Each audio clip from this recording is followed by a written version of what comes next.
बिस्मिल्लाहिर्रहमानिर्रहीम अस्सलामु अलैकुम। मैं हूं प्रॉपर्टी मंडी ऑनलाइन यूट्यूब चैनल और फेसबुक पेज से नवीद यूसफी आपकी खिदमत में पूरे पंजाब से अच्छी अच्छी ज़मीनें मुकम्मल डिटेल के साथ लेकर हाज़िर होता रहता हूं।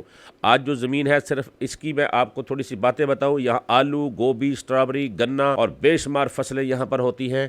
नीचे का पानी मीठा है, रिकॉर्ड कंप्यूटराइज्ड है, अच्छा और बड़ा डेरा बनाया गया है, 2 ट्रांसफार्मर ट्यूबवेल लगे हुए हैं। नीचे का पानी मीठा है, नहरी पानी नहीं है। ये लाहौर शहर से 1 घंटे की मुसाफत पर है। इस ज़मीन के अंदर आपने जाना है तो ये 125 एकड़ 5 मुरब्बे ये ज़मीन है। कंप्यूटराइज रिकॉर्ड वाली सिंगल फैमिली वाली ज़मीन है। याद रहे कि इसका जो रेट मैं डिमांड कर रहा हूँ वो रेट 37 लाख रुपए पर एकड़ है।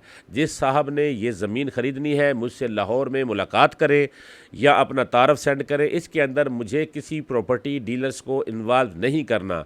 ये ज़मीन 37 लाख रुपए एकड़, 125 एकड़ लाहौर से 1 घंटे की मसाफत में दरियाए रावी से 1 किलोमीटर के फासले पे है। दोस्त पूछेंगे जी मशरक साइड पे है या मगरब साइड पे है, इतना ही बताना काफ़ी है कि 1 घंटे की मसाफत पे अगर मैं इसकी मशरक, मगरब, शमाल, जनूब बताऊंगा तो इसका रेट 50 से 60 लाख रुपए डिमांड होना शुरू हो जाएगा, जो कि आपके लिए और हमारे लिए फ़ायदा मंद साबित नहीं होगा। जिस साहब ने ये ज़मीन खरीदनी है मुझसे मेरे नंबर पर रब्ता करके मुलाकात करें, अपना नाम बताएं, अपना एड्रेस बताएं और इस ज़मीन को ख़रीद लें।